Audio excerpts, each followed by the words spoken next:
Le 4 mai 2025, à 14h15, dans une chambre froide du service d'oncologie de l'hôpital Georges Pompidou à Paris, Gérard Lanvin, l'homme qui fait sensation sur le grand écran français depuis plus de 4 décennies, est assis en silence, les mains crispées jusqu'à devenir blanches. Sur la table, les résultats de la biopsie du foie. Et devant lui, le médecin soupira avant de prononcer une phrase courte, mais comme un coup de couteau. Monsieur Lanvin, c'est un carcinome hépatocellulaire, stade 2, cancer du foie. Phase 2. Pas un cri, pas de réaction négative. Seul Gérard fermait les yeux. Pour la première fois de sa vie, l'homme qui avait joué le rôle du policier, du criminel, du pédiatre, du survivant, ne dit rien. Après 3 semaines de douleurs abdominales persistantes et de perte de poids inexpliquée, il est allé chez le médecin sur les conseils de sa femme.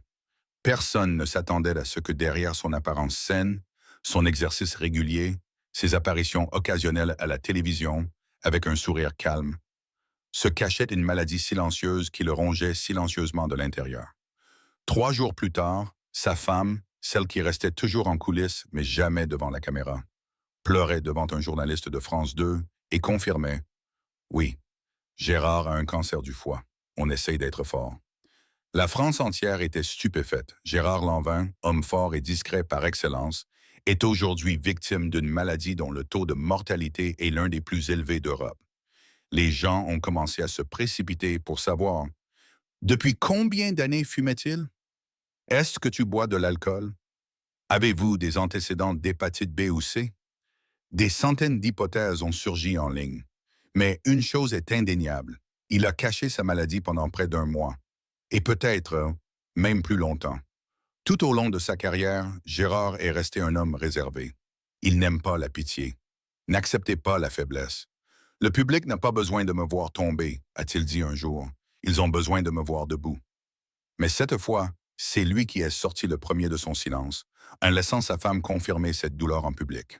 Comme une façon de l'admettre, cette fois, il ne peut pas se battre seul. L'information fait rapidement la une des grands journaux, Le Parisien, Le Monde, l'Obs. Les médias ont qualifié cela de condamnation silencieuse pour le héros du cinéma français. Et le public, pour la première fois, ne l'a pas vu à travers ses rôles.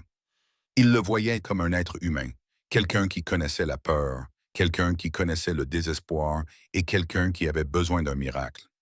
Gérard Lanvin a passé toute sa vie au cinéma, incarnant des rôles complexes et épineux. Il a dit un jour: «Je ne joue pas, je vis chaque rôle.» Mais aucun rôle n'a été aussi douloureux et réel que le sien aujourd'hui. Celui d'une personne malade qui essaie de ne pas s'effondrer devant le coup frappé à la porte de la mort. Né le 21 juin 1950 à Boulogne-Billancourt, en banlieue parisienne, Gérard Lanvin n'a pas grandi dans un milieu artistique. Au contraire, il est né au milieu des rues ouvrières, où l'on parle plus qu'on ne crie, où l'on travaille plus qu'on ne rêve. Son enfance n'avait pas de scène, pas de rideaux de velours, mais était remplie de pauvres nuits d'été, de querelles d'adultes et de rêves impulsifs tissés à partir d'écrans en noir et blanc. À 20 ans, il abandonne l'école et exerce de nombreux métiers: menuisier, distributeur de prospectus, contrôleur de billets. Mais un jour, alors qu'il entrait par hasard dans les coulisses d'un théâtre, il fut hypnotisé par ce monde, où les émotions étaient exagérées, où les gens pleuraient et riaient selon le scénario, où il se voyait autorisé à s'exprimer. À la fin des années 70, Gérard s'intéresse au cinéma.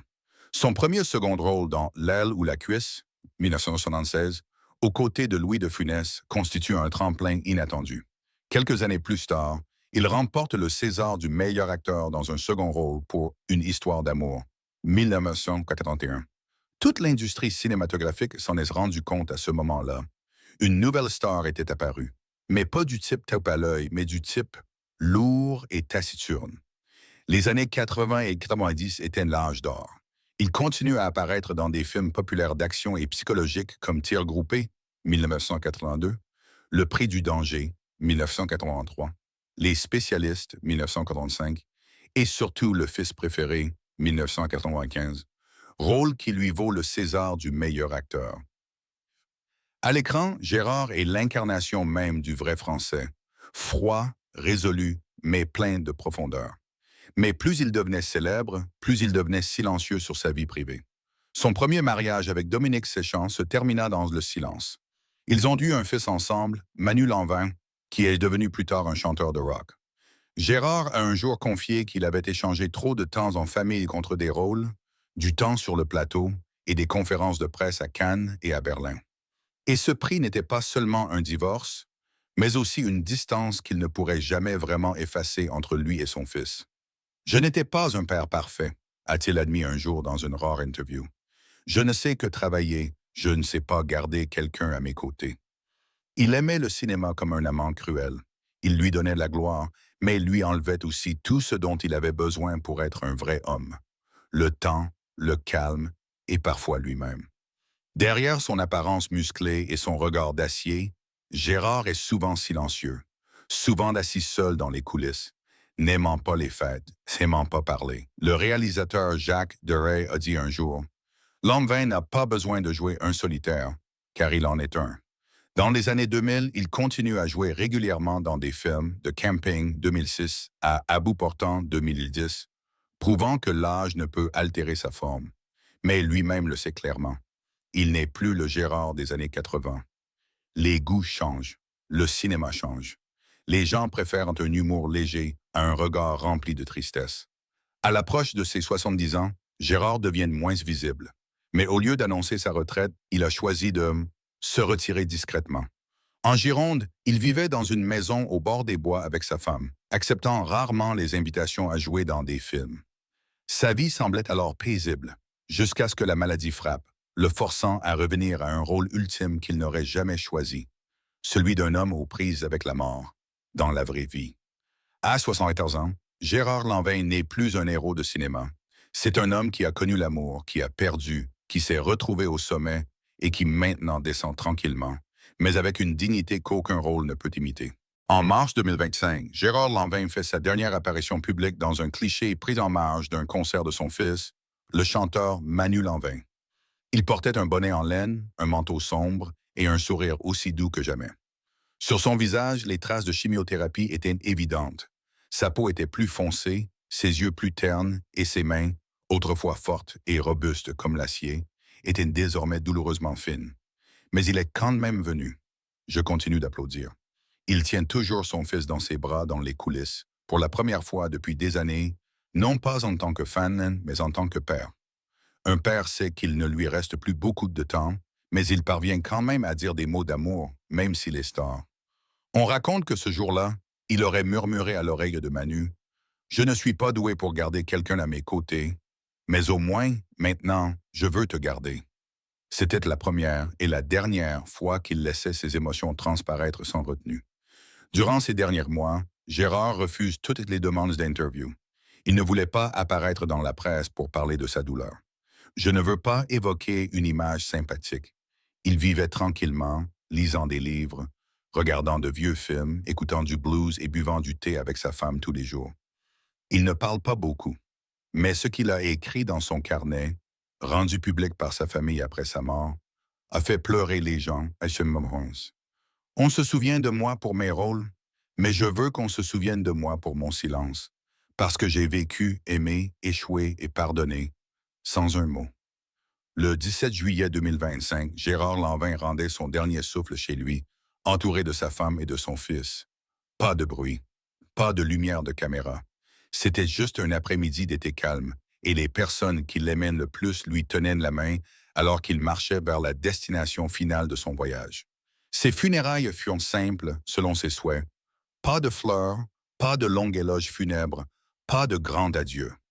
Seul un enregistrement de Ain't No Sunshine était diffusé, celui qu'il avait écouté en boucle au début de la chimiothérapie. La chanson qu'il a racontée à sa femme, « On dirait que mon foie murmure ». Gérard Lanvin n'a laissé aucun message, aucune déclaration finale, aucune leçon de morale. Mais il a laissé quelque chose de plus important, l'honnêteté. Tout au long de sa vie, il n'a pas joué en dehors du cinéma. Il a vécu véritablement, il a aimé véritablement, il a été véritablement en colère, il a été véritablement seul, et maintenant, il est aussi mort véritablement de la manière qu'il avait choisie. Calme, sans prétention, pas trompeur. Le public se souviendra de lui comme de l'homme qui marchait dans les films sans beaucoup de dialogue, mais chaque regard, chaque pas hantait les gens.